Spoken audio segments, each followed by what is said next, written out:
different terminology, decentralized, devolved, but the fact is that money goes to the grassroots. And so I still remain committed to devolution of resources and support to the National Government Constituency Development Fund and the National Government Affirmative Action Fund. Having said that, Mr. Speaker, at the policy level, I want to reiterate that we have a strategy on how to release exchequer, especially on devolved resources. Mr. Speaker, being a former member of this parliament, and it is not long ago that I was here, and I've been here for 17 years, and appreciating the role that CDF plays in our economic development and a support to various social aspects of the society, including supporting education of our children, I voluntarily came to your office without any invitation on a date I can't remember in December to discuss with you the challenges of the release of funds to the national government. It was on 5th December. It was on 5th December. Thank you, Mr. Speaker.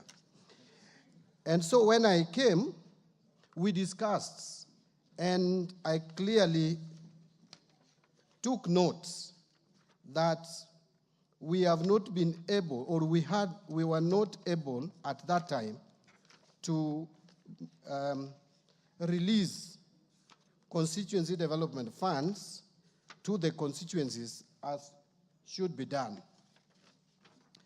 So I proposed a schedule on how the funds were going to be released. And so, Mr. Speaker, I just want to discuss with the members what has happened in terms of the release of these funds before I explain the challenges that probably we have encountered. First, Mr. Speaker, when I came, and this House will remember that there was carryover of CDF from the last financial year, money that was not disbursed, money that was appropriated to the National Government Constituency Development Fund, but was not disbursed. So for the 23-24 financial year, out of the total 931,500,000, only 44.4 billion was disbursed. That left us with a gap, a carryover of 13.531 billion. That was then added to the appropriation for 2024-2025 to give, which was 54,732,927,680.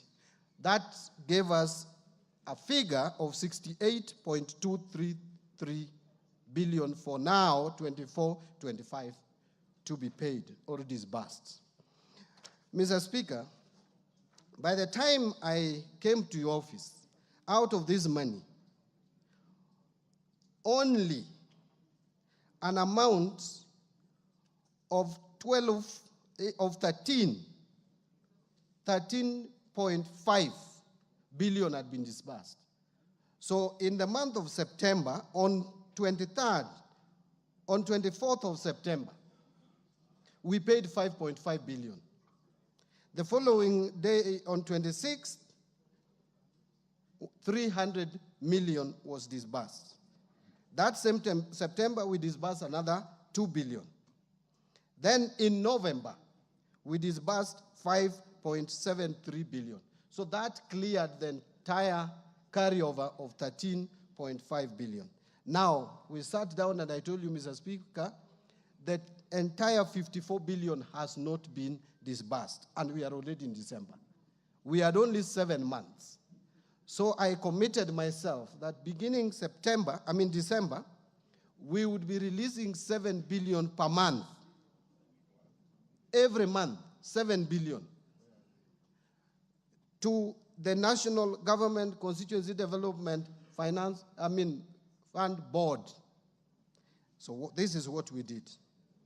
On 13th December, after coming to your office, the National Treasury released 7 billion shillings. On 20th of February, we again released another 7 billion. Now, you will note that we did not release any money in January. And I will come back to the reasons. In the month of March, again, after releasing the money for February of 7 billion, again we defaulted in February. Now, in March, we defaulted in March. So, Mr. Speaker, in the month of April, and that is not long ago, that is actually today,